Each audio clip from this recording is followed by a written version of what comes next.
صاحب के बहुत ही नज़दीकी दोस्त थे, करीबी दोस्त थे, और इनका कमाल देखिए कि इतने बुरे हालात के बावजूद ये यहाँ टिके रहे और यहाँ अपनी जिंदगी सारी गुजार दी। तो ये तो क्योंकि मतलब जिस तरह जम्मू कश्मीर के लोगों को बदनाम किया जाता है पूरे मुल्क में, फिल्में बनाई जाती हैं, तो मेरे ख्याल में उन फिल्मों का जवाब है इनका यहाँ रहना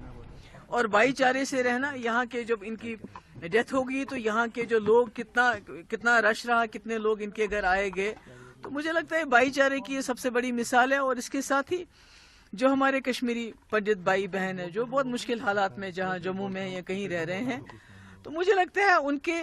सरकार हो या महबूबा मुफ्ती हो या कोई और हो या बीजेपी की सरकार हो,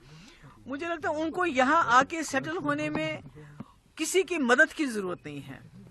हम कश्मीरी लोग जो हैं, जो आम कश्मीरी है, वो चाहते हैं हमारे कश्मीरी पंडित वापस आए और जिस तरह हम रहते थे बहुत खूबसूरत जगह होती थी।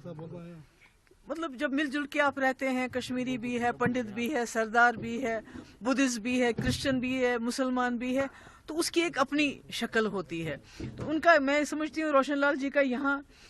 इन हालात में रहना, तो ये एक सबक है जो आज मुल्क में हो रहा है। जिस तरह हमारे कौम के लोगों को लिंच किया जाता है, उनको मार दिया जाता है, उनकी पिटाई की जाती है,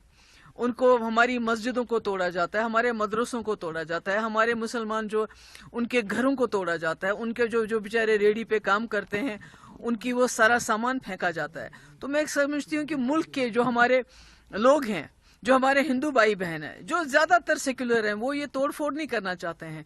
तो मैं कहती हूँ उनके लिए ये सबक है कि रोशन लाल जी इतने मुश्किल हालात में यहाँ रहे और मुसलमान और कश्मीरी पंडित आपस में जिस तरह मिलजुल के रहते थे उसी तरह आज भी मिलजुल के रहने के लिए तैयार हैं। की बात है जिसको आप जवाब देना शायद पसंद करेंगे। क्या अगर मैं गलत नहीं हूँ, हमारी इस पंडित कम्युनिटी को वोट बैंक के लिए इस्तेमाल किया गया है जब भी इलेक्शंस आए, जैसे आजकल लोकसभा इलेक्शंस होने वाले हैं, उसी वक्त ये बातें रिहेबिलिटेशन इनकी याद आती है? नहीं, मैं तो रिहेबिलिटेशन की, मैं तो जनरल यहाँ आई हूँ, मैं तो आप लोगों से बात भी नहीं करना चाहती थी। आपने पूछा नहीं, वो तो बीजेपी ने इनको खाली वोट बैंक की तरह इस्तेमाल नहीं किया, बल्कि एक हथियार,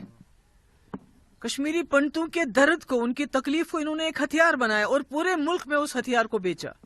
उस हथियार को पूरे मुल्क में इस्तेमाल किया दूसरों के वोट लेने के लिए। हमारे कश्मीरी पंडित भाई, उनके वोट तो बहुत ज्यादा नहीं है, मगर उनके दर्द को, उनकी तकलीफ को बीजेपी ने घर घर जगह जगह जाके हथियार की तरह इस्तेमाल किया, मगर और उनके लिए कुछ भी नहीं किया। लेकिन समझ आ गया है, अगर आपको याद है इन सालों में जब से यहाँ बीजेपी की सरकार डायरेक्टली बनी है, जो कश्मीरी पंडित लोग यहाँ रहते भी थे वो भी यहाँ से छोड़ के चले गए, ऐसे हालात बन गए। अगर आप ये वीडियो YouTube पर देख रहे हैं तो हमारे चैनल को सब्सक्राइब करें और बेल आइकन को दबाना ना भूलें। अगर आप Facebook पर ये वीडियो देख रहे हैं तो हमारे पेज को लाइक करें।